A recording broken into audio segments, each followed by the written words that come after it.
오늘의 말씀은 삶의 예배라는 주제를 가지고 요한복음 4장 19절에서 24절 말씀을 가지고 나아갈 텐데요. 우리 한 목소리로 봉독하도록 하겠습니다. 시작. 여자가 이르되 주여 내가 보기니 선지자로도다. 우리 조상들은 이 산에서 예배하였는데 당신들의 말은 예배할 곳이 예루살렘에 있다 하더이다. 예수께서 이르되 들으라, 이 산에도 말고 예루살렘에서도 말고 너희가 아버지께 예배할 때가 이르리라. 너희는 알지 못하는 것을 예배하고 우리는 아는 것을 예배하노니 이는 구원이 유대인에게서 남이라. 아버지께 참되게 예배하는 자들은 영과 진리로 예배할 때가 오나니 곧 이때라. 아버지께서는 자기에게 이렇게 예배하는 자들을 찾으시니라. 하나님은 영이시니 예배하는 자가 영과 진리로 예배할지니라. 아멘. 아멘. 네. 오늘의 말씀은 제가 참 잊을 수 없는 말씀이기도 합니다. 그 이유는요, 제가 이 말씀을 예전에 한번 어느 곳에서 했기 때문입니다.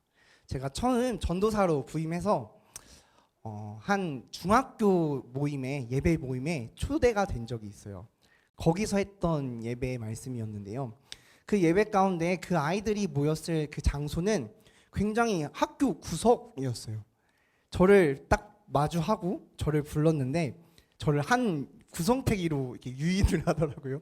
유인을 해서 정말 그 끝에 건물에 있는, 그것도 맨 꼭대기 위층에 있는 나뭇바닥이 삐그덕거리는 그러한 곳에서 예배를 드리고 있던 아이들이었습니다. 그 아이들에게 제가 어떠한 말씀을 전해줄 수 있을지, 그 아이들이 그 모임을 사모하는 마음을 알았기 때문에 어떠한 그 예배의 내용을 전해줄 수 있을지 초창기 때 굉장히 고민하다가 이 말씀을 해줬던 기억이 있습니다. 우리의 삶을 돌아보고 우리 지금 이 시대를 보면 예배가 참으로도 너무나도 넘쳐나고 정말 귀한 일입니다. 많아졌어요.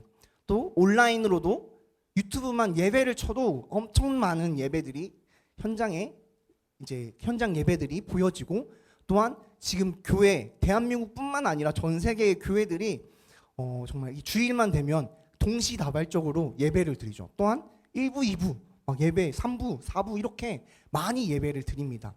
그런데 우리가 중요한 것을 한 가지 놓치고 있는 것들이 있었습니다. 그때의 그 아이들에게서도 제가 전하고자 했던 메시지가 있고, 지금 오늘 이 자리 가운데 이 말씀을 통해서 여러분에게 전하고자 하는 메시지가 있습니다. 우리가 바로 한 가지 놓치고 있는 점, 그 점은 바로 우리가 누구를 예배하느냐입니다. 오늘 말씀을 보면 22절에 이 사마리아 여인이 나오죠. 김보규 씨의 나는 사마리아 여인에게 말을 건다, 그 찬양에 그 내용들이 담겨있는 그 부분의 파트의 본문입니다. 이렇게 말하니까 다 알겠죠? 무슨 이야기가 나오는지. 그런데 그때 사마리아 여인이 다른 거를 다 제쳐주고 예수님께 던진 질문이 있었어요. 이 사마리아 여인의 조상들은 이 산지에서, 이 산에서 예배했는데 당신의 유대인들은, 당신들의 말은 예배할 곳이 예루살렘에 있다 하더이다. 그래서 예수님이 이렇게 말을 합니다. 여자여, 내 말을 믿으라. 이 산에도 말고 예루살렘에서도 말고 그 어떠한 장소가 말고 너희 아버지께 예배할 때가 이르니라. 너희는 알지 못하는 것을 예배하고 라고 말을 합니다. 너희는 알지 못하는 것, 무엇을 알지 못했을까요? 그것은 바로 우리가 수많은 예배 속에서도 우리의 정체성을 잊어가고 있다는 것이에요. 그것은 바로 우리가 하나님께 예배하고 있다는 것을 잊어버리고 있다는 것입니다. 이 수많은 예배 가운데에 우리는 늘 예배에 참석을 합니다. 주일만 되면 예배에 나아가서 기도하고 찬양하고 그렇죠. 또 교회에 나가서 예배하고 찬양하고 그렇습니다. 그런데요, 정말로 이 시대의 안타까운 점이 무엇이냐면 그때에만 예배가 드려진다는 것이에요. 우리가 무엇을 예배하는지 잊고 있기 때문입니다. 날 위해서 내가 주일을 성수하기 때문에 이 주일 가운데 얻어지는 그 복된 것을 바라고 예배하는지, 아니면 내가 진정으로 주님을 예배하고 하나님을 예배하고 있는지 잊고 있다는 것입니다. 우리가 무엇을 예배하는지 다시 돌아봐야 한다는 것이에요. 오늘 예수님께서 말씀하시기를 이 사마리아 여인에게 영과 진리로 예배할지니라 라고 말씀하고 계십니다. 여러분, 영은 무엇이고 진리는 무엇인가요? 여러분에게 예배란 무엇인가요? 여러분은 무엇 때문에 예배를 드리시죠? 예수님께서 오시고 난 뒤로는 그전에는 구약에서 제사를 통해서 하나님께 예배를 드렸습니다. 그러나 예수님이 오신 이후로는 우리가 이 자리 가운데 하나님 앞에 당당하게 나아가 예배를 드리고 있습니다. 그렇다면 여러분에게 예배란 무엇인가요? 횟수인가요? 복을 얻기 위한 수단인가요? 여러분에게 예배란 무엇이죠? 오늘 여러분에게 전하고 싶은 그 메시지는 바로 오늘 주제와도 같은 삶의 예배를 드리길 소망한다는 말입니다. 영과 진리로 예배하라 말씀하신 예수님께서 먼저 첫 번째로 말씀하신 이 영, 그때 그 아이들에게도 했던 말이었어요. 영으로 예배를 드리는 것. 하나님은 영이시라고 예수님께서는 오늘 말씀에서 말씀하고 계십니다. 영으로 드리는 것. 우리가 예배를 기도할 때 그 대상을 잊고 있다고 말씀을 드렸죠. 하나님은 영이시니 영으로 예배를 드려라. 하나님 앞에 예배를 드리는 것입니다.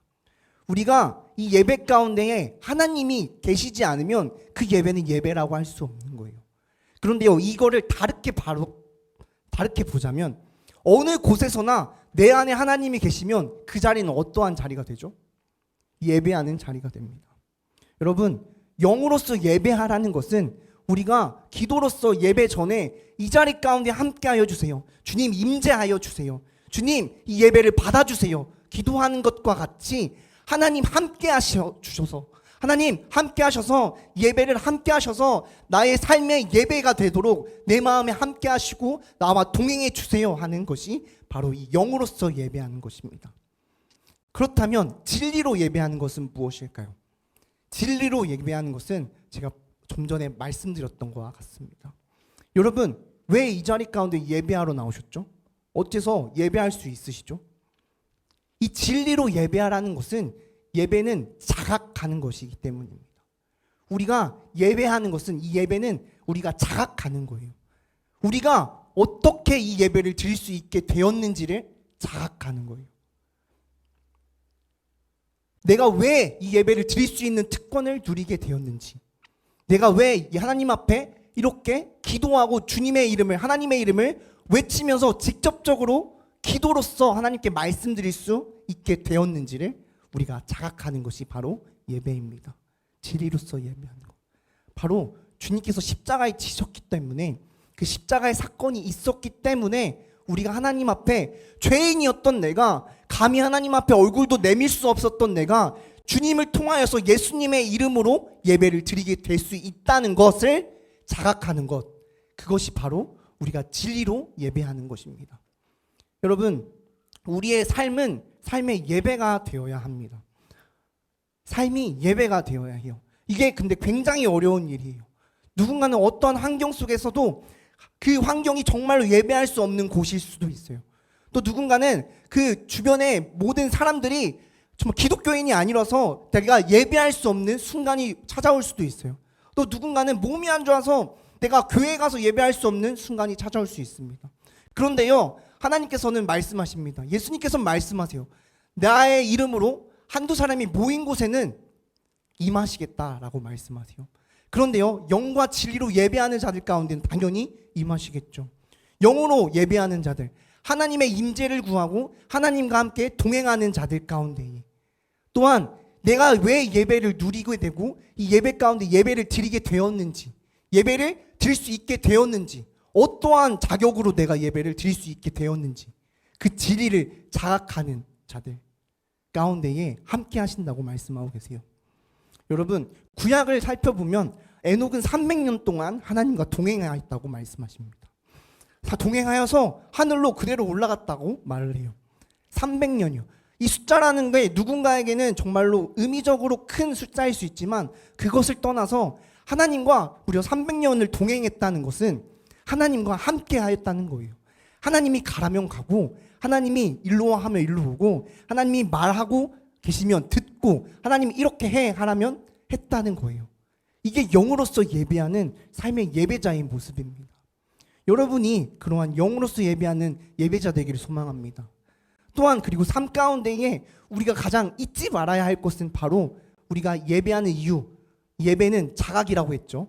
우리가 예배를 하는 이유, 그 이유는 바로 주님 덕분이라는 것을 잊지 말아야 합니다. 우리가 살아갈 때에 진리로 예배를 드리라는 것, 예수님의 이름으로 살아가라는 것입니다.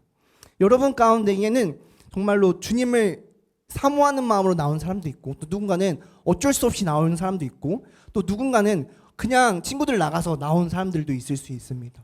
그런데 중요한 것은요, 우리가 왜 예배 드리는지를 자각한다는 것, 그것이 굉장히 중요하다는 것이에요.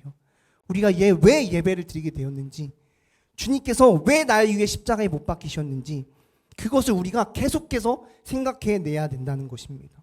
삶을 살아갈 때에 그러한 환경이 오지 않는다 하더라도 내 마음 가운데 하나님과 동행하고 있다는 사실을 생각하고, 내가 주님의 자녀라는 것을, 그 자녀가 되었다는 특권을 알고 있는 것이 가장 중요하다는 것이에요. 여러분 가운데 너 왜 예배 드리러 가? 라고 했을 때에 나 하나님의 자녀니까 라고 대답하는 여러분들이 되길 소망합니다. 그때에 이러한 비유를 했었어요, 아이들에게. 나의 아빠의 생일 잔치에 가는데 갑자기 어떤 친구가 야, 너 어디 가? 나 우리 아빠 생일 잔치 가 라고 했어요. 그래서 네가 뭔데 가? 라고 했을 때 우리가 대답하지 못한다면 안타깝게도 그것은 영과 진리로 예배하지 못하는 사람이라고 말을 했었습니다. 그때 우리는 당연히 나 우리 아빠 자식이니까, 우리 아빠 아들이니까 이것을 아는 것, 이것이 바로 진리로 예배하는 것이라고 그때 말해줬었습니다. 여러분은 제가 보기에는 정말로 하나님 앞에 충분히 영과 진리로 예배하고 있는 사람들입니다. 왜냐하면 제가 사람의 눈으로 볼 때에는 여러분은 예배를 붙들려고 하고 예배 가운데 어떻게든 참여하려고 합니다. 또한 그 말씀 가운데 붙들리려고 해요. 그런데요, 우리가 주의해야 될 것은 이 세상은 그러한 우리를 시기 질투한다는 것이에요. 하나님과 우리의 관계를 우리가 하나님의 자녀임에도, 아들임에도, 딸임에도 불구하고 아니라고 부정하게 만든다는 것입니다. 여러분, 우리가 이것을 잊어서는 안 돼요. 자신의 아빠가 누구인지 잊은 사람은 그게 아무리 피가 섞인 자식일지라도 그 아버지가 누구인지 모르는데 어떻게 아빠를 찾아 나갔을 수 있고 어떻게 아빠를 아빠라고 부를 수 있겠어요? 여러분, 우리가 이것을 기억하길 소망합니다. 예배는 자각하는 거예요. 삶 가운데 예배하는 것은 우리가 늘 자각하고 있는 거예요. 나는 하나님과 함께 동행하는 사람이다. 나는 예수의 이름으로 사는 사람이다. 예수님의 이름으로 말미암아 내가 주님의 자녀가 되었고, 죄인이었던 내가 씻김받아서 하나님의 귀한 자녀가 되었고 부름받았고 예배로 나아갈 수 있다라는 것, 이것을 자각하기를 우리가 소망합니다. 그럴 때에 우리의 삶이 예배의 자리로 변할 거예요. 그 안에 하나님이 계시면 빛이 있어요. 세상은 어둠 가운데 있다고 했죠. 그 가운데에서도 하나님의 영이 임재하신 그 예배의 자리, 그 자리가 여러분 한 사람 한 사람이 되길 소망해요. 여러분 한 사람 한 사람이 예배입니다. 그리고 하나님의 살아계신 십자가의 증거입니다. 주님의 자녀들이니까요. 여러분, 오늘 예배는 자각하는 것, 우리가 영과 진리로 예배하는 것을 제대로 다시 한번 돌아보고 나아가길 소망합니다. 우리가 꼭 그러한 삶을 살아가기를 소망합니다. 우리 마지막으로 찬양하고 기도로 나아갈 텐데요. 내가 서 있는 곳 어디에서나 하나님을 예배한다고 나와 있어요. 하나님이 계신 곳은 항상 예배하는 자리예요. 그런데 내 안에 하나님이 계시면 나는 그 예배의 성전이 됩니다. 여러분 한 사람 한 사람은 예배의 성전이고 살아계신 하나님의 증거입니다. 또한 하나님의 빛이고 하나님의 빛과 소금을 감당하는 주님의 귀한 자녀들이에요. 이 말은 결코 제가 설교를 하기 위해서, 여러분의 마음을 감동케 하기 위해서 하는 말이 아니라 이 성경 가운데 적혀 있고 이미 하나님께서 여러분에게 예비하신 길이고 말씀하신 말씀입니다. 저에게도 해당되는 말씀이에요. 우리의 삶은 예배하기 너무 힘든 곳에 나아갈 때가 너무나 많습니다. 내가 서 있는 곳이 어디인가요? 여러분 지금 서 있는 곳이 어디인가요? 세상인가요? 어둠인가요? 힘든 곳인가요? 다행히 하나님의 나라에, 그 주의 나라를 임재하심을 느끼며 살아가고 있나요? 여러분, 그 순간이 어떻든, 그 자리가 어떻든, 그 서 있는 곳이 어떻든 정말로 주님이 함께 하시면 우리는 예배드리는 자들이에요. 예배하는 자들이에요. 얼마나 감사한 일인가요? 그것이 진리인 거예요. 우리가 주님의 자녀 되는 것, 그것이 진리인 것입니다. 여러분, 우리가 이 시간 고백하며 나가기 소망합니다. 나는 하나님을 예배하는 자입니다. 나는 주님의 성전입니다. 우리가 어디에 가든지 하나님과 함께하면 그곳은 주님을 예배하는 자리가 됩니다. 주님 함께하여 주시옵소서. 우리 이렇게 고백하는 마음으로 찬양하며 나아갑시다.